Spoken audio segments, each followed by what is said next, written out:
திரைப்படம் ஜூலை 12ஆம் தேதி வெளியாகக்கூடிய நிலையில், இந்த நிலையில்தான் மதுரை SMS காலனி பகுதியைச் சேர்ந்த மஞ்ச வர்மக்கலை தற்காப்பு கலை மற்றும் ஆராய்ச்சி அகாடமியினுடைய ஆசனாக இருக்கக்கூடிய ராஜேந்திரன் என்பவர் ஒரு மனுவினை மதுரை மாவட்ட உரிமையல் நீதிமன்றத்தில் தாக்கல் செய்திருந்தார். அதில் இந்தியன் படத்தினுடைய முதலாம் பாகம் தயாரித்த போது கமலஹாசன் பயன்படுத்தும் வர்மக்கலை குறித்து தன்னிடம் ஆலோசித்து படம் எடுக்கப்பட்டது. தனது பெயரும் அப்போது பயன்படுத்தப்பட்டது.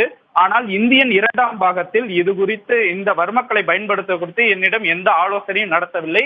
எனவே படத்தை திரையரங்குகள், OTT உள்ளிட்ட எந்த தளங்களிலும் வெளியிடக்கூடாது என ஒரு மனுவினை மதுரை மாவட்ட உரிமையல் நீதிமன்றத்தில் தாக்கல் செய்திருந்த நிலையில், இந்த மனு நீதிபதி செல்வ மகேஸ்வரியால் வழக்கு விசாரணைக்கு உகந்ததாக ஏற்றுக்கொள்ளப்பட்டு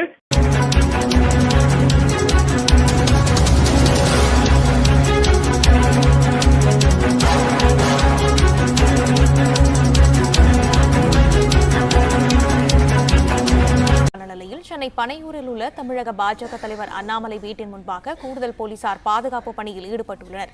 இதை பற்றின மேலும் விவரங்களை எமது செய்தியாளர் கதிரவன் வழங்க கேட்கலாம். கதிரவன், வணக்கம். விவரங்கள் என்ன பகிரலாம்? சென்னை அடுத்த பனையூரில் உள்ள பாஜக தலைவர் அண்ணாமலையின் வீட்டின் முன்பு கூடுதல் போலீசார் பாதுகாப்பு பணியில் ஈடுபடுத்தியிருக்கிறார்கள். குறிப்பா ஒரு செய்தியாளர் சந்திப்பின் போது தமிழ்நாடு காங்கிரஸ் கமிட்டி தலைவர் செல்வ பெருந்தகையை சரித்திர பதிவேடு குற்றவாளி என பாஜக மாநில தலைவர் அண்ணாமலை அவர்கள் தெரிவித்திருந்தார்.